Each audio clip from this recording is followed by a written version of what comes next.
This is a chapter from class 9th from IT Information Technology. This is a chapter 1 Communication Skills. Communication Skills chapter has 4 sessions. Let us start session 1, that is chapter 1. Communication Cycle. You all are most aware of communication. What is communication? Let us understand once more. Communication is a process of transferring and sharing of information between two or more people. It is a two-way process of reaching mutual understanding in which participants not only exchange information, news, ideas, and feelings, but also create and share a new meaning. This you can see in this first paragraph.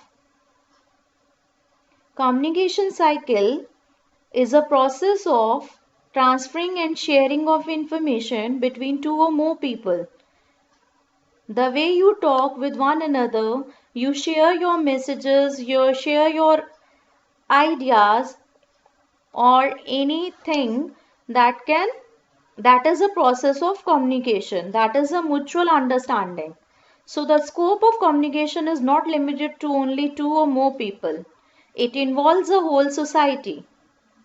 So as you know, communication is the foundation of all human relationships. We communicate every day with family, with teachers, with parents, friends, with everyone. So the need for communication has evolved from the stage of early humans and sign language. Sometimes we also communicate with verbal communication, or sometimes we use non-verbal communication, that is using symbols. So we now have reached the age of satellite and computer technology, which has brought about a revolution in the field of communication. That means not only the way of verbal, we can use chatting, we are using so many softwares to communicate with one another. Let us understand the next topic, communication, a two-way process. Communication is a two-way process. Communication is not merely the transmission of a message, it also includes an understanding of the message. As you can see, whenever someone speaks something, so until and unless you understand, you cannot give response to the other person. So the sender, the person who is the sender, he conveys a message to another person, that is who is the receiver. When the receiver gets the message, he sends back a response acknowledging that the message is received or he has understood the message. See the figure. The sender when sends the message to the receiver, when the receiver understood the message properly, he gives a response to the sender back. So that is called feedback. Now next is effective communication. What is an effective communication? It is a communication between two or more people where the intended message is successfully delivered, received and understood.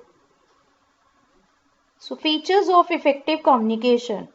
The first one, while communicating, both should share a code, that is a common language. It is natural. Until and unless both can understand the same language, the message cannot be delivered or understood.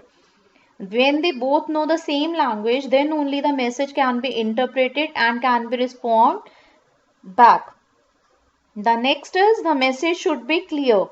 Clear means it should convey the right meaning to the person. Third is listening to others is very important. Until and unless nobody will listen what the sender is saying, how can he respond back? Communication is a process in which there is an input and output also. Input is sender sends the input and receiver gives the output. Next is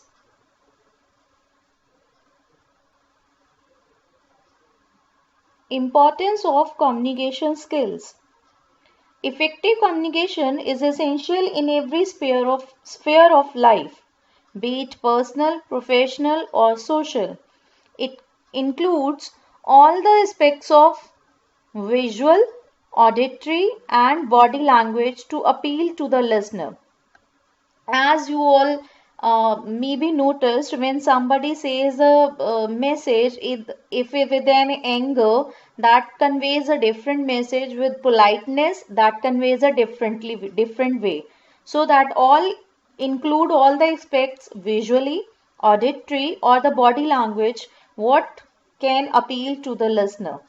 So the following story illustrates the importance of clear and comprehensive communication. Here's the story. A father planned an urgent trip to his son's home in another state. He sent an email to his son. In the mail, he wrote, "Reach tomorrow" instead of "reaching tomorrow" by mistake. So when the father reached his son's home, his daughter-in-law was surprised to see him because the son had already left to visit his father.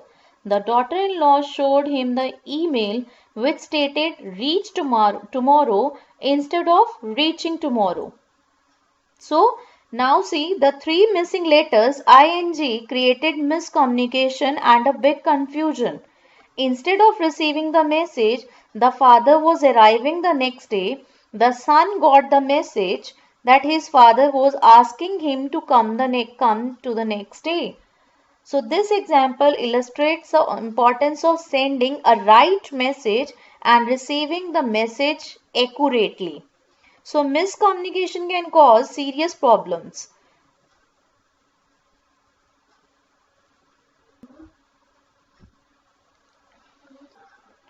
Impact of effective communication on our lives. It encourages active participation in group discussions. It helps in building relationship with others. It enables a leader to cultivate a sense of common goal among the team members and drive them to work in a spirited manner. Ability to communicate effectively builds your confidence and equips you to respond and articulate aptly in any situation. Effective communication helps in handling various conflicts or misunderstanding in an organization. Effective communication saves time and reduces stress and anxiety levels. It fosters success in professional and personal life. Now, the topic is elements of communication cycle. Communication is dynamic, a two-way process. The essential elements of the communication process are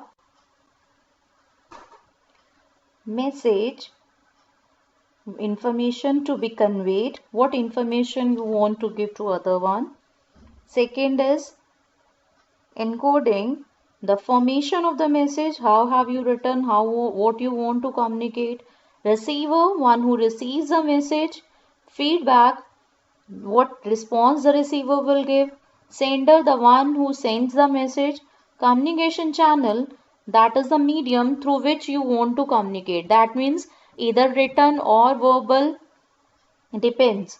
Decoding, the interpretation of the message. That means the understanding of the message. Here's a flow chart for the communication cycle. As you can see, the sender sends a message. First, it does the formation of the message, and then the message is formed.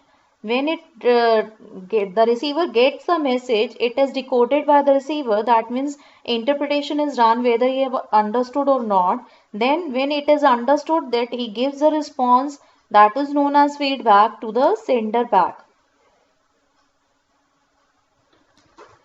Let us understand each one by one. First one is sender. The sender is an individual or can be a group who wants to communicate with others. The sender becomes the source of the message. Source means message from where it has come. In previous example, the father is a sender. Now the message. It is an encoded idea sent by the sender. It could be verbal, written, or spoken. or non-verbal by body movements, gestures, facial expressions or eye contact. The message in the example is what the father wanted to convey, that is reach tomorrow. Encoding. Now the translation of an idea into a message by the source is called encoding. It can be encoded in words, signs or symbols. The symbols or signs used must be clear to both a sender and the receiver. While encoding a message, one needs to consider what content to include, how the receiver will interpret, and how it may affect one's relationship. Encoding is guided by the nature and the purpose of the communication as well as the relationship between the sender and the receiver. So in this example, what we previously have studied, that was the transcribing the email. Email was the method या channel medium through which the message was sent. Next is communication channel.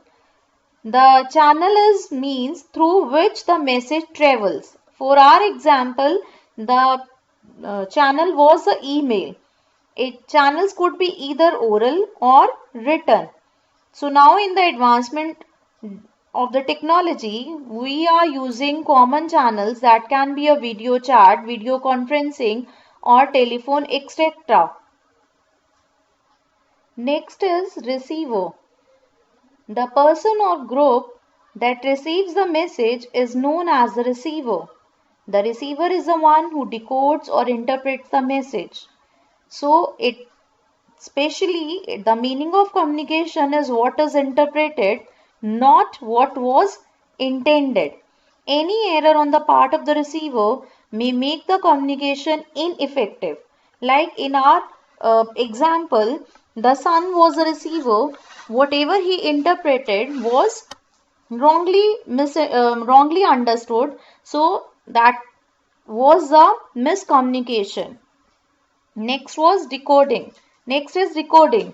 It is a process of deriving meaning from the received message. Now what the son has received the message, he understood reach tomorrow. That means his father wants him to reach to him in his city. But actually the message was that the father is reaching to the son. That was a wrong decoding by the son or by the father. Message was not sent properly. Next is feedback. The cycle of the communication is complete when the sender receives the feedback from the receiver. Without feedback, the sender cannot confirm if the receiver has interpreted the message correctly.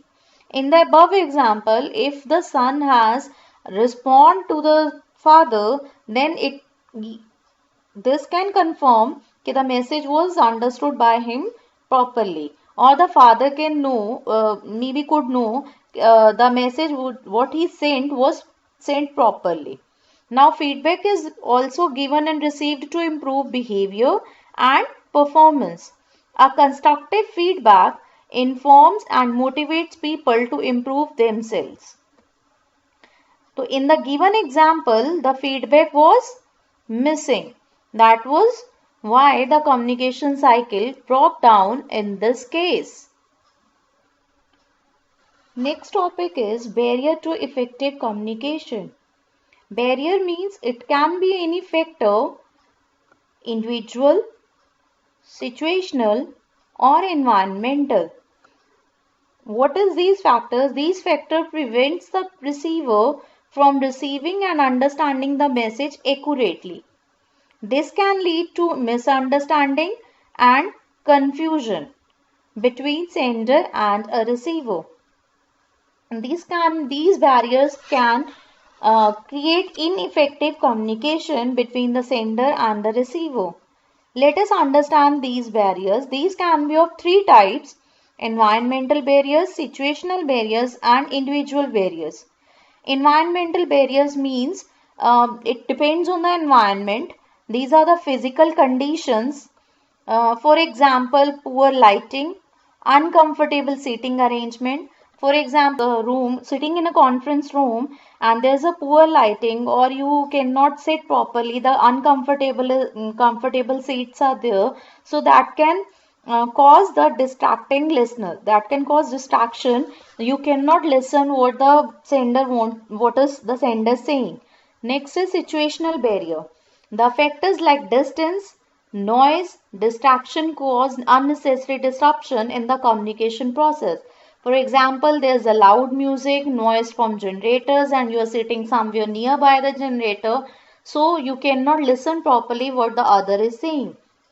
Next is individual barriers. In some of the individual barriers are below as follows.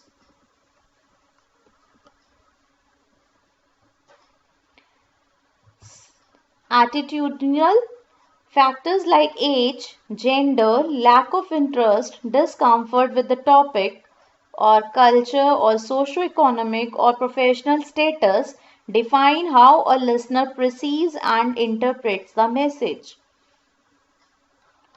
For example, suppose a elder person is saying something, but the child does not want to listen him or does not take interest in his talks. That age matters. So either the we can say the lack of interest is there. So this way, this could be a barrier in effective communication. Next is linguistic ability. Speech disorders or other physical disabilities can distort the communication process. Sometimes the interpretation of the message is not done or the language is not understood well. This could be the barrier. Inattention. If the listener is preoccupied somewhere else or just not interested in the conversation, that means he is not attentive. It may result in an adverse effect on the outcome of the communication. Next is emotional state. Emotions of the sender at the time of encoding may result in the usage of wrong words. For example, I want to say something to you politely, but somewhere in my mind the anger is there. I said some same words in a different way. So that can lead, or my tone can lead to the miscommunication. Likewise, the receiver may misinterpret the message due to this emotions. So I think you all understood the communication. Somewhere you are already aware of all these things. Let's recall once again. You see the video, understand the concept. We will do the exercise in the coming PDF. Thank you.